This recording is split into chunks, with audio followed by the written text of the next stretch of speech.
Bonjour, Katie Leroux, avocate. J'accompagne les chefs d'entreprise dans leurs problématiques de procédure collective. Et bien souvent, la question que l'on me pose le plus souvent, c'est qu'est-ce que risque le dirigeant lors d'une procédure collective? Alors évidemment, si le dirigeant a commis une faute de gestion, ce qui n'est pas forcément acquis à l'ouverture de la procédure et qui sera peut-être démontré soit par le ministère public, soit par le mandataire judiciaire en cours de procédure, il peut risquer trois niveaux de sanctions. La première, qui est la moins grave, est une interdiction de gérer qui peut être modulée par le tribunal et donc tout simplement qui interdit aux dirigeants non seulement de diriger une entreprise, mais également une société.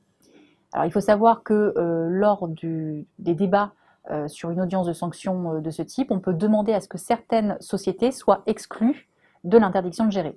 Par exemple, c'est le cas si un dirigeant est dirigeant de deux sociétés, dont l'une est en procédure collective, l'autre est in boni. Eh bien, on pourrait par exemple démontrer que le dirigeant a tout intérêt à conserver la direction de la deuxième société in boni et qu'il ne devrait pas être atteint par cette interdiction de gérer.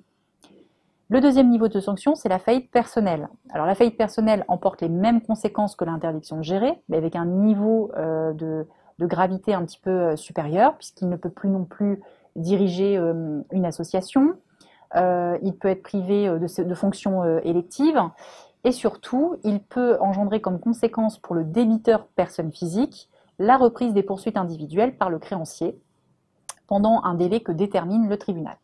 Donc en clair, si une faillite personnelle est prononcée par exemple contre un commerçant pendant une durée de 5 ans, cela signifie que pendant un délai de 5 ans, n'importe quel créancier de la procédure collective pourrait décider de reprendre les poursuites à l'encontre de ce dirigeant personne physique.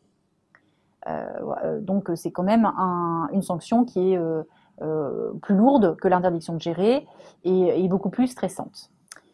Vous avez également le troisième niveau de sanction qui est l'action en comblement du passif qui permet au mandataire judiciaire de demander à ce que le dirigeant contribue en totalité ou partiellement à l'insuffisance d'actifs de la société.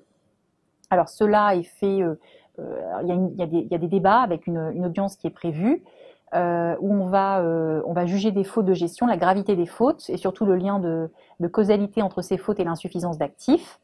Il faut savoir que le tribunal a un gros pouvoir de modulation et en fonction de la situation aussi personnelle du dirigeant et en fonction de la gravité des fautes.